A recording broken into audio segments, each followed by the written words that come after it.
Salam alaikum wa rahmatullah wa barakatuh. Bonsoir à toutes et à tous mes amis. Alors, paraît-il que le monsieur avait un couteau en céramique. Quelle histoire!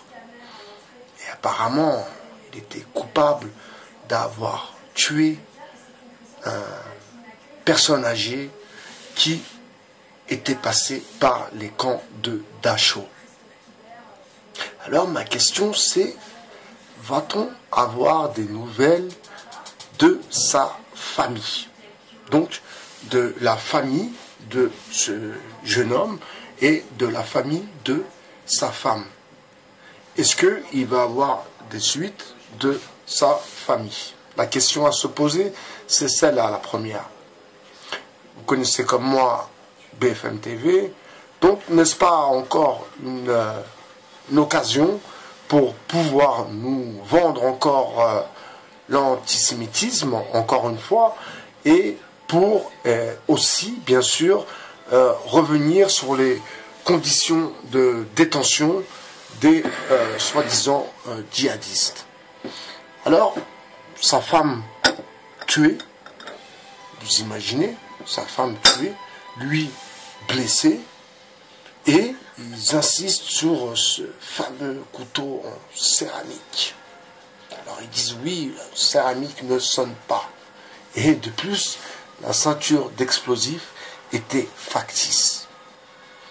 Donc, encore une histoire où il a crié Allahu Akbar, et encore une fois, il nous rajoute une couche sur l'antisémitisme.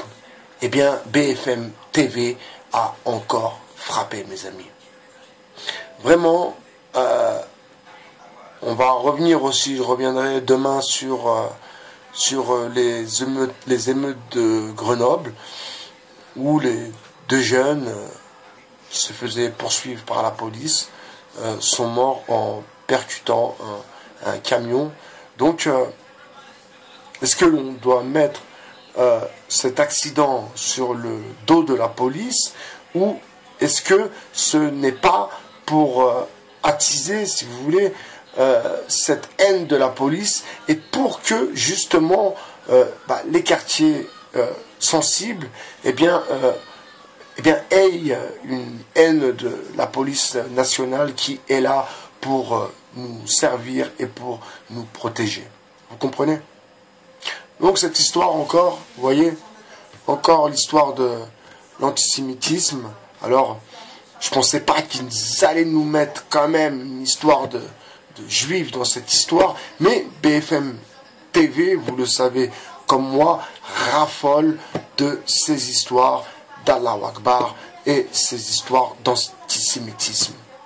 Donc, vraiment, vous voyez, faire haïr la police par les jeunes, faire haïr les musulmans par les autres, donc peut-être pas vous qui regardez cette vidéo, mais justement ceux qui ne la regarderont pas. Donc nous sommes encore chez Guy Debord et encore dans la société du spectacle.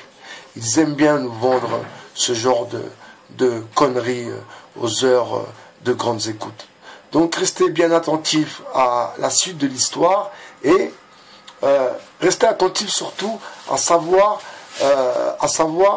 est-ce que la famille du jeune homme, est-ce que la famille de la jeune femme vont prendre la parole? Est-ce qu'on va entendre les parents ou les frères ou les sœurs prendre la parole sur la mort de cette femme et l'arrestation de cet homme? Eh bien moi, je fais le pari que non. Je fais le pari qu'on n'entendra pas la famille de la femme et ni la famille du jeune homme. Je ne sais pas pourquoi, mais le fait qu'ils aient rajouté l'histoire d'antisémitisme dans cette histoire me fait douter, si vous voulez, me fait douter de la véracité. Si BFM TV est là, eh bien nous sommes toujours dans l'interrogation et surtout dans la crédibilité de l'info, si vous voulez. Donc, encore une fois, en 2 jours, 2 jeunes tués à cause de la police, parce que c'est comme ça que les médias vendent le truc. Les médias disent que c'est à cause de la police que ces jeunes sont morts. C'est-à-dire que même pas, ils disent, oui, ces jeunes n'auraient pas dû faire de scooter sans casque. Non. Même les médias condamnent la police. C'est quand même étrange, quand même. Vous trouvez pas? Vous trouvez pas que c'est étrange que la police, que les médias condamnent la police? C'est bizarre, quand même. Quand même bizarre. Alors, est-ce qu'ils veulent énerver, donc là, les banlieues, ou la diversité, ou bien les musulmans? Alors, c'est quoi? C'est quoi le délire? Mais, forcément, j'en suis persuadé que derrière tout ça, il y a forcément une carambouille. J'en suis persuadé. Alors, on verra la suite de l'histoire. Va-t-on entendre parler la famille de la femme qui a été tuée et la famille du jeune qui est grièvement blessé? Va-t-on entendre sa famille?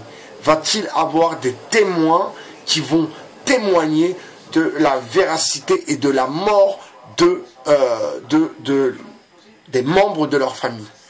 Je vous laisse à vos propres questions, parce que quand même il faut se poser des questions. Avec tout ce qui se passe actuellement, c'est quand même surprenant qu'en si peu de temps, eh bien, les médias accusent la police, disent que c'est à cause de la police que ces jeunes sont morts, et là ils rebondissent sur une affaire, comme dirait l'autre, salto arrière sur la caisse enregistreuse, et là, eh bien, il avait tué un vieux monsieur qui avait fait le camp de Dachau. Donc vraiment, moi personnellement, je pense que c'est... alors je ne vais pas rentrer dans les thèses, pas complotistes, hein, c'est pire que du complot, hein, dans les thèses abracadantesques, mais je peux vous assurer que cette histoire-là, encore une fois, d'ailleurs, comme beaucoup d'histoires, eh bien, ça sent la merguez. Et je vais revenir, excusez-moi, sur l'Algérie, je n'ai pas précisé tout à l'heure que, eh bien, certains ont peur que la France, que des Algériens, à cause de ce qui se passe en ce moment, que les Algériens, que des jeunes Algériens viennent en France. Donc c'est aussi une peur que les médias alimentent. Alors je ne vois pas pourquoi des jeunes quitteraient l'Algérie alors qu'ils sont dans un processus démocratique. Je ne vois pas en quel honneur des jeunes quitteraient leur pays pour arriver en France et demander quoi? L'asile politique. Alors que leur pays est en train va organiser des élections. Vous comprenez? Donc, il y a encore un truc qui tient pas la route, mais on va voir la suite de l'histoire. Mais vraiment, BFMVC est vraiment sur tous les sales coups. Je vous souhaite une bonne soirée et je vous dis à très bientôt sur le 2.0. Ciao.